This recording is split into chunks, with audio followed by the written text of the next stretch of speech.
স্বপ্ন দেখলেই কষ্ট করলেই কিছু না কিছু হাতে আসে, এটাই হলো বাস্তব। অনেক কষ্টেই জমানো টাকার কিছু অংশ শুরু থেকে যে বাবা মায়ের সাপোর্ট, আত্মীয় স্বজন, বন্ধু বান্ধব, বিশেষ করে যারা আমার অডিয়েন্স, সবার ভালোবাসায় আজকে একটা মিড রেঞ্জের মধ্যে ওয়্যারলেস একটা মাইক্রোফোন কিনতে যাচ্ছি, DJI মাইক মিনি। প্রতিটা মধ্যবিত্ত পরিবারের, মধ্যবিত্ত না ভাই, খুবই গরিব ঘরের একটা ছেলে আমি। এইসব ছেলেদের না ভাই শুরুটাই হচ্ছে অনেক কষ্টের। তারা মন চাইলে হচ্ছে মনের মতো কাজ করতে পারে না, সব কিছু মনের বিরুদ্ধে গিয়ে করতে হয়। যদি শখের জিনিস পূরণ করতে হয়, আস্তে ধীরে ধাপে ধাপে এগোতে হয়।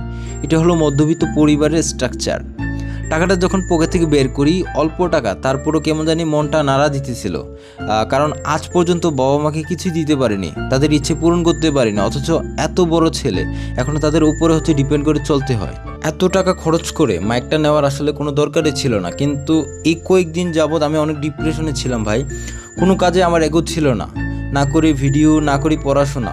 শহরের কোলাহল বুঝে নিত, চেঁচামেচি, যে নয়েজ, এগুলোর কারণে আসলে ভিডিও করা কোনোভাবেই সম্ভব হয় না। তাই ভাবলাম একটা মিড রেঞ্জের মধ্যে মাইকটা নিয়ে নিই আর ভিডিওটা শুরু করে দিই। এগুলো এক ধরনের ব্যবসার মধ্যে ইনভেস্ট করার মতোই আমি মনে করি আর কি।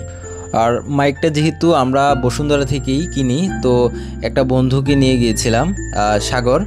সে আমাকে ঘুরে ঘুরে ভিডিও করতেছিল আর আমি আনবক্সিং করতেছিলাম। ভিডিওটা আসলে করে দেওয়ার জন্য বন্ধুকে অসংখ্য ধন্যবাদ জানাই।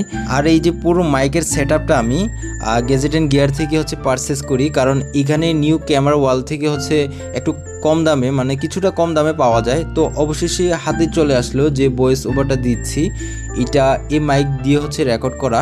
ভয়েস কোয়ালিটি কেমন একটু আপনারা কমেন্টে জানাবেন। এখন থেকে পাহাড়ের শত শত গল্প, পাহাড়ের যত ধরনের ভিউ, সব কিছু ভিডিওর মাধ্যমে, ভয়েসের মাধ্যমে তুলে ধরার চেষ্টা করব।